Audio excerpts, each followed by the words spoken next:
তারেক রহমান সাহেবকে আমি ধন্যবাদ দিতে চাই। উনি সংবাদ শোনা মাত্রই ওনার দলের অনেক চাঁদাবাজকে উনি বহিষ্কার করেছেন। I do appreciate. প্রতিটি দলের এরকম ইনিশিয়েটিভ নেওয়ার দরকার আছে না নাই? যে কোনো দলে এই প্র্যাকটিসটা থাকার দরকার আছে না নাই? চাঁদাবাজদের সাথে আপনারা নিজেদেরকে মুক্ত ঘোষণা করবেন যে এরা আমার দলের কর্মী হতে পারে না। টেন্ডারবাজি, চাঁদাবাজি, দুর্নীতি, অপরাধ, দখলদারিত্ব, মজুদদারি, এগুলো সব কিছু একসাথে প্রতিরোধ করতে হবে, ঠিক কিনা বলেন? একটা মানবিক সমাজ যদি চাই, প্রতিরোধ করতে হবে। প্রিয় ভাইয়েরা, আল্লাহর শপথ নিয়ে বলি, এই নাসিহাতগুলো সবার জন্য, সব দলের জন্য, সব মতের মানুষের জন্য। আমরা কোনো দলের প্রতি মানুষকে ডাকি না, আমরা ডাকি ইসলামের দিকে। সব দলের, সব মতের, সব মানুষদেরকে আমরা আহ্বান জানাই, আসুন আমরা একটা সুন্দর সমাজ বিনির্মাণ করি। এই যে নতুন বাংলাদেশের এক সুযোগ এসেছে, আর জীবনে হয়তো আসবে না, সামনের 100 বছর এই সময় আসবে না। আসুন দেশটাকে আমরা সাজাই, আসুন আমরা দুর্নীতি বন্ধ করি, আসুন আমরা চাঁদাবাজি বন্ধ করি, আসুন আমরা দখলদারিত্ব বন্ধ করি, আসুন আমরা এক দল আরেক দলকে নিশ্চিহ্ন করার যে রাজনীতি, এটা বন্ধ করি। সব দলের প্রতি আমার আহ্বান, আমরা চাঁদাবাজ মুক্ত বাংলাদেশ চাই, জুলুম মুক্ত বাংলাদেশ চাই, ফ্যাসিজম মুক্ত বাংলাদেশ চাই, গুণ খুন খারাপি মুক্ত বাংলাদেশ চাই। আমরা নতুন ভোরের বাংলাদেশ চাই। ওই বাংলাদেশ পাওয়ার জন্য মুনকার প্রতিরোধে, অন্যায় প্রতিরোধে যদি বাঘের বাচ্চার মতো, আবু সাইদের মতো 2 হাত উঁচু করে, বুককে টান টান করে প্রসারিত করে দাঁড়াতে হয়, রাজি আছো মুসলমান? কারা কারা রাজি? আল্লাহকে হাত দেখিয়ে প্রতিজ্ঞা করো।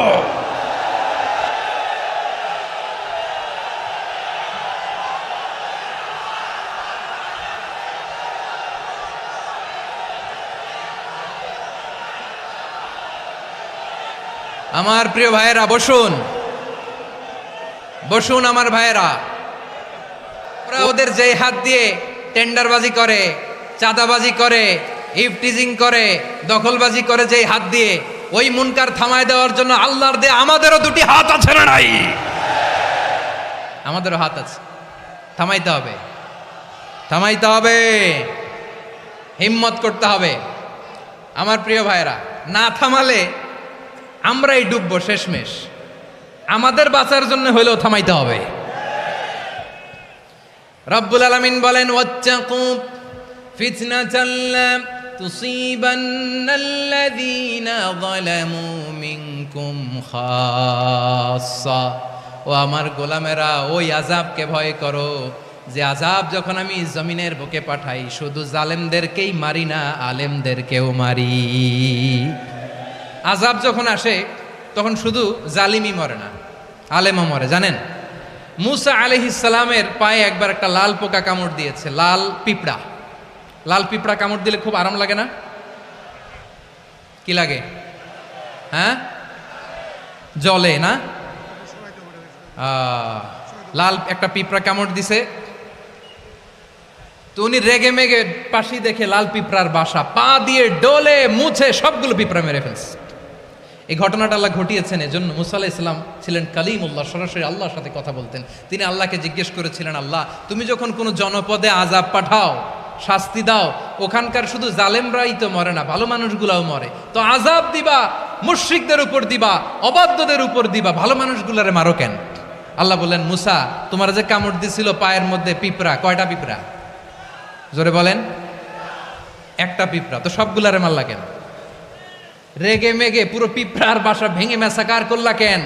এই মুসা, আমি যখন অ্যাকশনে যাই, আমি যখন শাস্তি দেই, তখন এত বাস বিচার করা হয় না, বাস বিচার করা যায় না। যখন অ্যাকশনে যাওয়া হয়, ওইটা ডাইরেক্ট অ্যাকশন হয়ে যায়। চিল্লায় বলো ঠিক কিনা? এজন্য আমাদের বাঁচার জন্য হলেও এই পাপ থামাতে হবে, এই শয়তানের অট্টহাসি থামাতে হবে, অন্যায় অপরাধ সমাজ থেকে আমাদের থামাতে হবে। কারণ আযাব আসলে ওরাও মরবে, আমরাও মরব। একটা জাহাজ 2 তলা, আপনি আছেন 2য় তলায়, শুনতেছেন? শুনতেছেন? জাহাজ কয় তলা? আপনি কোন তলায়? 2য় তলায়। নিচের তলার কিছু লোক জাহাজের তলা ছিদ্র করতে আরম্ভ করছে। কি ছিদ্র করতেছে? আচ্ছা, জাহাজের তলা ছিদ্র করলে তলা দিয়ে কি ঢুকে?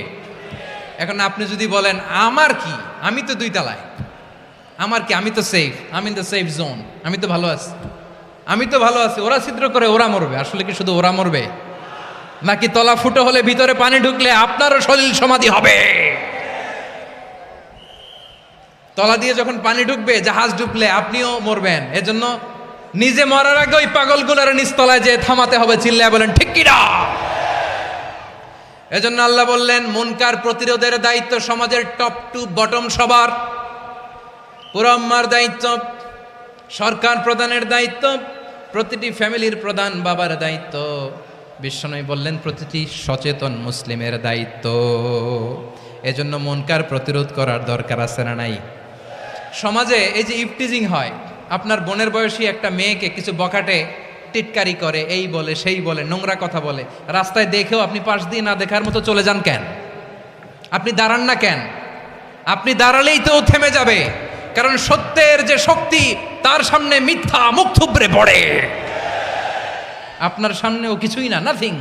আপনি দাঁড়ান, ওকে প্রশ্ন করেন যে আমার বোনকে তুমি ডিস্টার্ব করো কেন? আপনাকে দেখে আরো 5 জন দাঁড়াবে, 5 জনকে দেখে আরো 10 জন দাঁড়াবে। আমাদের নীরবতা আর আমাদের নিশ্চুপ থাকাই জালিমদেরকে আরো শক্তিশালী জালিম বানিয়েছে। এজন্য মুনকার প্রতিরোধের দায়িত্ব আমাদের সবার।